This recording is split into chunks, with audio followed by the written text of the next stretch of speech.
پھر سر اٹھا کر فرمایا، اے ابو الولید، میرا جواب آپ نے سن لیا، اب آپ جانیں اور آپ کا کام۔ ان آیات مبارکہ کا ترجمہ بھی آپ سن لیں جو رسول صلی اللہ علیہ وسلم نے عتبہ کے سامنے اس کی باتوں کے جواب میں پڑھی۔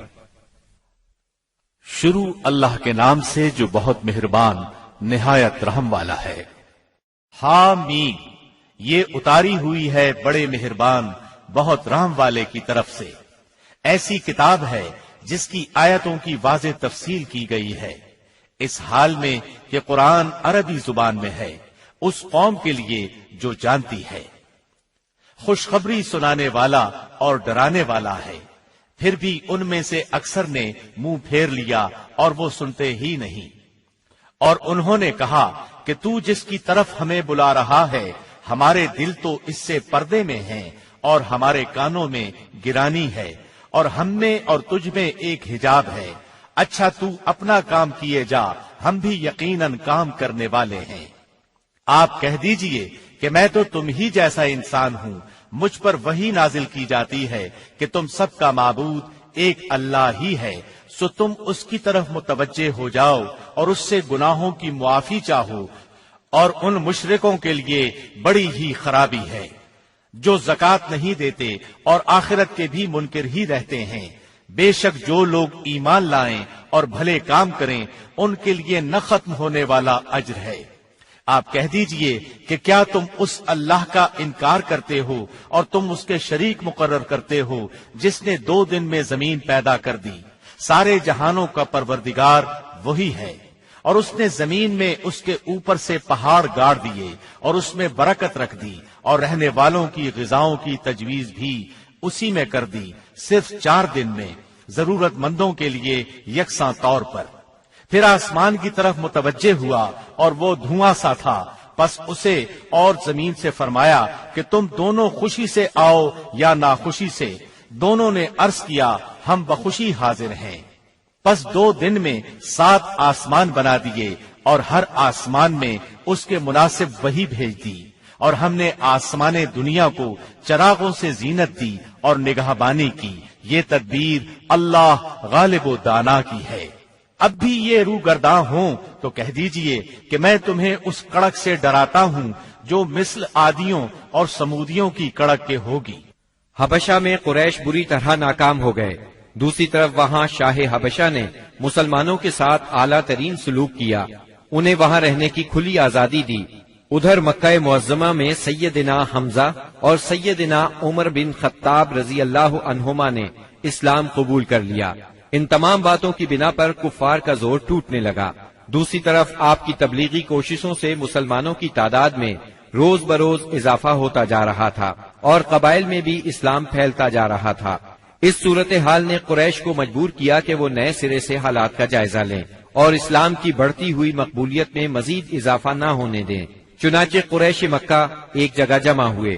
مشورے کے بعد بنی ہاشم اور بنی مطلب سے معاشرتی قطع تعلق کا فیصلہ کیا۔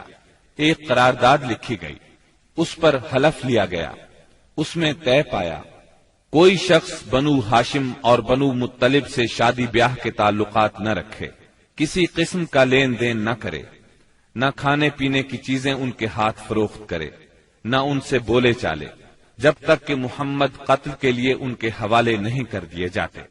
اس قرارداد کو اہمیت دینے کے لیے اس کو کعبے کے اندر لٹکا دیا گیا۔ دوسرے قبائل خاص طور پر بنو کنانہ بھی اس معاہدے میں شریک ہو گئے۔ اس طرح یہ اور مضبوط ہو گیا۔ اس معاہدے کی کتابت بغیز بن عامر بن ہاشم نے کی تھی۔ رسول اللہ صلی اللہ علیہ وسلم نے اس پر بد دعا کی اور اس کا ہاتھ یا ہاتھ کی بعض انگلیاں شل ہو گئیں۔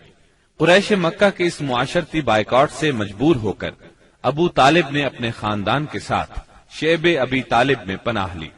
شیب ابی طالب مکہ معظمہ میں ایک محلے کا نام تھا۔ بنی ہاشم اس میں رہا کرتے تھے۔ شیب عربی زبان میں گھاٹی کو کہتے ہیں۔ یہ محلہ کوہ ابو قبیس کی گھاٹیوں میں سے ایک گھاٹی میں واقع تھا، اور ابو طالب بنی ہاشم کے سردار تھے، اس لیے شیب ابی طالب کہا جاتا تھا۔ بنی ہاشم اور بنی مطلب کے ہر شخص نے ساتھ دیا۔ مسلمانوں نے ان کی وجہ سے اور کفار کے خاندانی اور نسبتی تعلق کی بنا پر محصور ہونا قبول کیا۔ بنو ہاشم میں سے صرف ابو لہب نے قریش مکہ کا ساتھ دیا اور وہ شہر ہی میں مقیم رہا۔ بنو ہاشم اور بنو مطلب کے 3 سال اس گھاٹی میں گزرے۔ یہ 3 سال اس قدر سخت، تنگ دستی، غربت اور تکالیف کے تھے کہ بھوک کی شدت سے بچوں کے بلبلانے کی آوازیں راستہ چلتے لوگوں کو سنائی دیتی تھیں، مگر سنگ دل کفار ان چیخوں کو سن کر خوش ہوتے تھے۔ مسلمانوں نے ان 3 برسوں میں درختوں کے پتے اور چمڑے کھا کر پیٹ کی آگ بجھائی۔ سعد بن ابی وقاص رضی اللہ عنہ فرماتے ہیں، میں بھوکا تھا، اتفاق سے رات کے وقت میرا پاؤں کسی چیز پر پڑا، میں نے اس چیز کو اٹھایا اور نکل گیا، مجھے اب تک معلوم نہیں کہ وہ کیا چیز تھی۔ اسی طرح اونٹ کی کھال کا سوکھا ہوا چمڑا انہیں کہیں راستے میں پڑا مل گیا، انہوں نے پانی سے دھو کر اس کو جلایا اور صفوف بنا کر پانی کے ساتھ کھا کر 3 راتیں بسر کی۔ یہ معاشرتی بائیکاٹ اتنا شدید تھا کہ قریش نے کھانے پینے کی اشیاء کا لے جانا بھی بند کر دیا تھا۔ جب کوئی تجارتی قافلہ مکے آتا تو ابو لہب اٹھتا اور اعلان کرتا، کوئی تاجر عام نرخوں پر اصحاب محمد کو فروخت نہ کرے، بلکہ اتنی قیمت بڑھائے کہ وہ چیز ان لوگوں کی قوت خرید سے باہر ہو جائے۔ قریش میں سے بعض لوگوں کے دل ان حضرات کی یہ حالت دیکھ کر کڑتے تھے، کیونکہ وہ ان کے عزیز تھے، چنانچہ ایسے لوگ خفیہ طور پر کھانے پینے کی چیزیں بھیج دیتے تھے۔ ایک دن سیدنا حکیم بن حزام رضی اللہ عنہ اپنی پھوپھی سیدہ خدیجہ رضی اللہ عنہا کے لیے کچھ چیزیں لے کے جا رہے تھے کہ ابو جہل نے راستہ روک لیا اور کہا، اگر تم نے شیب ابی طالب میں غلہ پہنچانے کی کوشش کی تو میں سب لوگوں میں تمہیں رسوا کر دوں گا۔ اتفاق سے اس وقت ابو البختری سامنے سے آ گیا۔ واقعے کی تفصیل سن کر ابو جہل سے کہنے لگا، اگر ایک شخص اپنی پھوپھی کے لیے کچھ غلہ بھیجتا ہے تو تم کیوں رکاوٹ بنتے ہو؟ چنانچہ ابو البختری کی مداخلت کی وجہ سے اس سے اپنی پھوپھی کے پاس غلہ بھجوانے دیا۔ غرض ایسی ہی تکالیف اور مصائب کی وجہ سے مکے کے بعض نیک دل لوگوں کو یہ سفاکانہ معاہدہ ختم کرنے کا خیال آیا۔ آخر ہشام بن عمرو کی کوششوں سے زہیر بن ابی امیہ، سیدہ خدیجہ رضی اللہ عنہا کے رشتہ دار متم بن عدی، زمعہ بن اسود اور ابو البختری بن ہاشم اور مختلف قبائل کے بعض افراد نے رات کو خفیہ مجلس میں اس معاہدے کی منسوخی کا طریقہ کار مرتب کیا۔ پھر صبح کو کعبۃ اللہ کے پاس اپنے اپنے حلقے میں جمع ہوئے۔ طواف کے بعد پہلے زہیر نے اعلان کیا، جب تک انسانیت کے خلاف اس معاہدے کو ختم نہیں کیا جائے گا میں چین سے نہیں بیٹھوں گا۔ اس پر ابو جہل نے مخالفت کی، لیکن 4 اور نیک دل انسانوں نے اپنے اپنے قبیلے کی طرف سے یکے بعد دیگرے اس بائیکاٹ کو ختم کرنے کا اعلان کیا۔ ابو جہل مجلس کا یہ رنگ دیکھ کر دنگ رہ گیا اور کہنے لگا، یہ معاملہ تو پہلے ہی سے طے شدہ لگتا ہے۔ تکالیف پہنچانے کی پالیسی کے بعد جب قریش نبی کریم صلی اللہ علیہ وسلم کو نفسیاتی حربوں سے شکست نہ دے سکے تو انہوں نے اب ان پر معاشرتی دباؤ ڈالنے کا پروگرام بنایا۔ اس کے لیے ان کے سرپرست اور نگران ابو طالب پر دباؤ ڈالنا ضروری تھا۔ چنانچہ سرداران قریش نے بار بار ان کے پاس جا کر شکایت کی۔ ایک بار تو قریباً 25 سردار ابو طالب کے پاس پہنچے۔ ان میں ابو جہل، ابو سفیان، امیہ بن خلف، عتبہ، اسود بن عبد المطلب اور شیبہ شامل تھے۔ انہوں نے پہلے تو آپ کے خلاف اپنی شکایات بیان کی، پھر کہا، ہم آپ کے سامنے ایک انصاف کی بات پیش کرتے ہیں۔ آپ کا بھتیجا ہمیں ہمارے دین پر چھوڑ دے اور ہم اسے اس کے دین پر چھوڑ دیتے ہیں۔ وہ جس معبود کی عبادت کرنا چاہے کرے، ہمیں اس سے کوئی غرض نہیں، مگر وہ ہمارے معبودوں کی برائی نہ بیان کرے اور یہ کوشش نہ کرتا پھرے کہ ہم اپنے معبودوں کو چھوڑ دیں۔ آپ ہم سے اس شرط پر اس کی صلح کرا دیں۔ ان کے خیال میں مصالحت کا اس سے اچھا طریقہ کیا ہو سکتا تھا؟ ابو طالب نے نبی اکرم صلی اللہ علیہ وسلم کو بلایا اور ساری بات بیان کی۔ آپ نے جواب میں فرمایا، چچا جان، میں تو ان کے سامنے ایک ایسا کلمہ پیش کرتا ہوں جسے اگر یہ جان لیں تو پورا عرب ان کے تابع اور عجم ان کا جزیہ گزار ہو جائے گا۔ اس پر ان لوگوں نے کہا، تم ایک کلمہ کہتے ہو، ہم ایسے 10 کلمے کہنے کو تیار ہیں، مگر یہ تو بتاؤ وہ کلمہ کیا ہے؟ آپ نے جواب میں فرمایا، لا الہ الا اللہ۔ اس پر وہ سب غصے اور تکبر سے اٹھ کھڑے ہوئے۔ اس وقت وہ جو باتیں کہتے ہوئے وہاں سے نکلے ان کا ذکر قرآن کریم کی سورہ صاد کی آیات 1 تا 7 میں آیا ہے۔ صاد، اس نصیحت والے قرآن کی قسم، بلکہ کفار غرور و مخالفت میں پڑے ہوئے ہیں۔ ہم نے ان سے پہلے بھی بہت سی امتوں کو تباہ کر ڈالا تو انہوں نے ہر چند چیخ پکار کی، لیکن وہ وقت چھٹکارے کا نہ تھا۔ اور کافروں کو اس بات پر تعجب ہوا کہ انہی میں سے ایک انہیں ڈرانے والا آ گیا اور کہنے لگے کہ یہ تو جادوگر اور جھوٹا ہے۔ کیا اس نے اتنے سارے معبودوں کا ایک ہی معبود کر دیا؟ واقعی یہ بہت ہی عجیب بات ہے۔ ان کے سردار یہ کہتے ہوئے چلے کہ چلو جی اور اپنے معبودوں پر جمے رہو، یقیناً اس بات میں کوئی غرض ہے۔ ہم نے تو یہ بات پچھلے دین میں بھی نہیں سنی، کچھ نہیں، یہ تو صرف من گھڑت ہے۔ نبی اکرم صلی اللہ علیہ وسلم اور آپ کے صحابہ کرام رضی اللہ عنہم کو اس مصیبت سے نجات تو مل گئی، لیکن قریش کے 3 سالہ بائیکاٹ نے بہت سے حضرات کی صحت برباد کر دی تھی۔ آپ شہر میں تشریف لائے ہی تھے کہ آپ کے چچا ابو طالب بیمار پڑ گئے اور چند روز بعد ہی وفات پا گئے۔ صحیح بخاری میں مسیب رحمت اللہ علیہ سے مروی ہے کہ جب ابو طالب کی وفات کا وقت آیا تو نبی کریم صلی اللہ علیہ وسلم ان کے پاس تشریف لے گئے۔ اتفاق سے اس وقت ابو جہل اور عبداللہ بن ابی امیہ بھی ابو طالب کی عیادت کے لیے موجود تھے۔ رسول اللہ صلی اللہ علیہ وسلم نے فرمایا، چاچا جان، آپ لا الہ الا اللہ کہہ دیجئے، بس ایک کلمہ جس کے ذریعے میں اللہ تعالی کے پاس آپ کے لیے حجت پیش کر سکوں گا۔ اسی وقت ابو جہل اور عبداللہ بن ابی امیہ نے دخل اندازی کی، بولے، ابو طالب، کیا تم اپنے باپ عبد المطلب کے دین سے پھر جاؤ گے؟ یہ سن کر ابو طالب ذرا دیر کے لیے رکے، پھر بولے، میں عبد المطلب کے دین پر مرتا ہوں۔ اس کے بعد ابو طالب نے آپ کی طرف دیکھا اور کہا، میں کلمہ شہادت کہہ دیتا، لیکن قریش کہیں گے کہ ابو طالب موت سے ڈر گیا۔ یہ سن کر آپ نے فرمایا، میں آپ کے لیے مغفرت کی دعا کرتا رہوں گا جب تک اللہ مجھے ایسا کرنے سے منع نہ کر دے۔ اس پر سورہ توبہ کی آیت 113 نازل ہوئی۔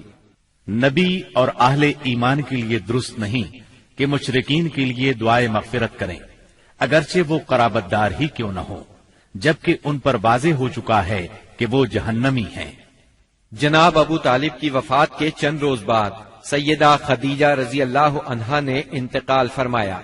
آپ اپنے شفیق چچا کی وفات کے صدمے سے ابھی سنبھلے بھی نہیں تھے کہ سیدہ خدیجہ رضی اللہ عنہا جیسی جانثار اور غم گسار رفیقہ حیات دنیا سے رخصت ہو گئیں۔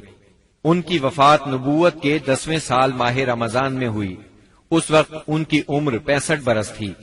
رسول اللہ صلی اللہ علیہ وسلم کا ارشاد ہے، جس وقت لوگوں نے میرے ساتھ کفر کیا وہ مجھ پر ایمان لائیں، جس وقت لوگوں نے مجھے جھٹلایا انہوں نے میری تصدیق کی، جس وقت لوگوں نے مجھے محروم کیا انہوں نے مجھے اپنے مال میں شریک کیا، اور اللہ نے مجھے ان سے اولاد دی اور دوسری بیویوں سے کوئی اولاد نہ دی۔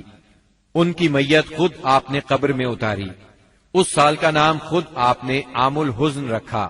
یہ نام تاریخ اسلام کا جز بن گیا۔ جناب ابو طالب اور سیدہ خدیجہ الکبریٰ کی وفات کے بعد کفار مکہ اور بھی زیادہ دلیر ہو گئے، پہلے سے زیادہ آپ کو تنگ کرنے لگے، یہاں تک کہ آپ کا گھر سے نکلنا بھی مشکل ہو گیا۔ ابو طالب کی وفات پر ابو لہب بنو ہاشم کا سردار بنا۔ شروع ہی میں اس نے اعلان کر دیا کہ آپ اپنے اقوال اور اعمال کے ذمہ دار ہیں۔ یہ اعلان گویا آپ کو برادری سے خارج کر دینے کے برابر تھا کہ جو چاہے آپ کو معاذ اللہ قتل کر دے، قبیلہ آپ کی حمایت نہیں کرے گا۔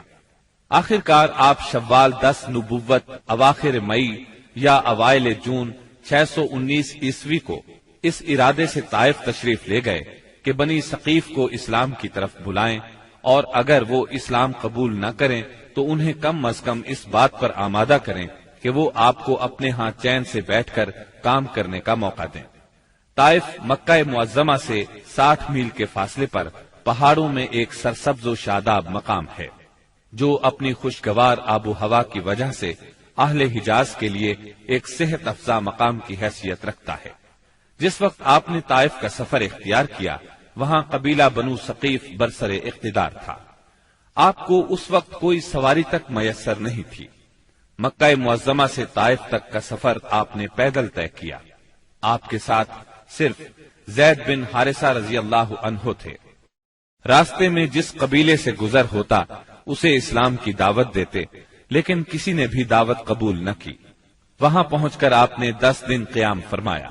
اس قیام کے دوران ثقیف کے 3 سرداروں کے پاس گئے جو آپس میں بھائی تھے، جن کے نام یہ ہیں: عبد یعلیل، مسعود اور حبیب۔ ان کے والد کا نام عمرو بن عمیر ثقفی تھا۔ آپ نے انہیں اللہ کی اطاعت اور اسلام کی مدد کی دعوت دی۔ انہوں نے انکار کر دیا اور خوف محسوس کیا کہ کہیں ان کا نوجوان طبقہ آپ کی تبلیغ سے متاثر نہ ہو جائے۔ مجبوراً آپ کو طائف چھوڑنا پڑا۔ جب آپ وہاں سے نکلے تو ثقیف کے سرداروں نے اپنے ہاں کے لفنگوں کو آپ کے پیچھے لگا دیا۔ وہ راستے کے دونوں طرف دور تک آپ پر آوازیں کستے چلے گئے۔ انہوں نے گالیاں بھی دی اور پتھر بھی مارے۔ اس قدر پتھر مارے کہ آپ زخموں سے چور ہو گئے اور اس قدر خون نکلا۔ اس حالت میں آپ عتبہ اور شیبہ ابنائے ربیہ کے ایک باغ میں بیٹھ گئے۔ یہ باغ طائف سے 3 میل کے فاصلے پر واقع تھا۔ باغ میں ایک دیوار سے ٹیک لگا کر انگور کی بیل کے سائے میں بیٹھ گئے۔ جو کچھ پیش آیا اس پر سوچ بچار کر رہے تھے۔ چنانچہ آپ نے ایک رقت انگیز دعا فرمائی جو دعائے مستضعفین کے نام سے مشہور ہے، جس کا مفہوم یہ ہے: الہی میں تجھ سے اپنی کمزوری و بے بسی اور لوگوں کے نزدیک اپنی بے قدری کا شکوہ کرتا ہوں۔ یا ارحم الراحمین، تو کمزوروں کا رب ہے، تو میرا بھی رب ہے۔ تو مجھے کس کے حوالے کر رہا ہے؟ کیا کسی بیگانے کے جو میرے ساتھ تندی سے پیش آئے، یا کسی دشمن کے جسے تو نے میرے معاملے کا مالک بنا دیا ہے؟ اگر مجھ پر تیرا غضب نہیں ہے تو کوئی پرواہ نہیں، لیکن تیری عافیت میرے لیے زیادہ کشادہ ہے۔ میں تیرے چہرے کے اس نور کی پناہ چاہتا ہوں جس سے تاریکیاں روشن ہو گئیں اور جس سے دنیا اور آخرت کے معاملات درست ہوئے، کہ تو مجھ پر اپنا غضب نازل کرے یا تیرا عتاب مجھ پر وارد ہو۔ مجھے تیری رضا مطلوب ہے، یہاں تک کہ تو خوش ہو جائے، اور تیرے بغیر کوئی زور اور طاقت نہیں۔ واپسی پر آپ بہت دل شکستہ تھے، غمگین تھے۔ جب آپ قرن المنازل کے قریب پہنچے تو محسوس ہوا آسمان پر ایک بادل سا چھایا ہوا ہے۔ نظر اٹھائی تو جبرائیل علیہ السلام سامنے تھے۔ انہوں نے کہا، آپ کی قوم نے جو جواب آپ کو دیا اللہ نے اس کو سن لیا ہے۔ اب یہ پہاڑوں کا منتظم فرشتہ اللہ نے بھیجا ہے، جو آپ حکم دینا چاہیں دے سکتے ہیں۔ پھر پہاڑوں کے فرشتے نے آپ کو سلام کر کے عرض کیا، آپ فرمائیں تو دونوں طرف کے پہاڑ ان لوگوں پر الٹ دوں۔ آپ نے فرمایا، نہیں، بلکہ مجھے امید ہے کہ اللہ تعالیٰ ان کی نسل سے ایسے لوگ پیدا کرے گا جو صرف ایک اللہ کی عبادت کریں گے اور اس کے ساتھ کسی کو شریک نہیں ٹھہرائیں گے۔ آپ طائف سے نکل کر چند روز نخلا کے مقام پر ٹھہرے۔ پریشان تھے کہ اب کیسے مکہ جاؤں۔ طائف میں جو کچھ گزری اس کی خبریں وہاں تک پہنچ چکی ہوں گی۔ اب تو کفار پہلے سے بھی زیادہ دلیر ہو جائیں گے۔ انہی دنوں کا ذکر ہے، ایک رات آپ نماز میں قرآن پڑھ رہے تھے کہ جنوں کے ایک گروہ کا ادھر سے گزر ہوا۔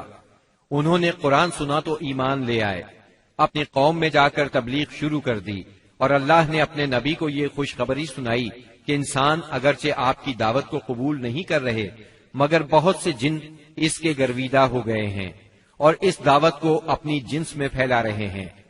اس واقعے کی تفصیل سورہ احقاف کی آیات 29 تا 31 میں درج ہے۔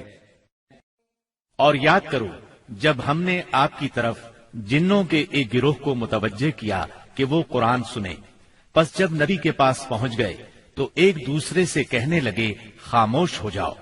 پھر جب تلاوت ختم ہو گئی تو اپنی قوم کو خبردار کرنے کے لیے واپس لوٹ گئے۔ کہنے لگے، اے ہماری قوم، ہم نے یقیناً وہ کتاب سنی ہے جو موسیٰ کے بعد نازل کی گئی ہے، جو اپنے سے پہلی کتابوں کی تصدیق کرنے والی ہے۔ جو سچے دین اور راہ راست کی طرف راہبری کرتی ہے۔ اے ہماری قوم، اللہ کے بلانے والے کا کہا مانو، اس پر ایمان لاؤ تو اللہ تمہارے گناہ بخش دے گا اور تمہیں المناک عذاب سے پناہ دے گا۔ Thanks for watching. Don't forget to like, comment, share and subscribe to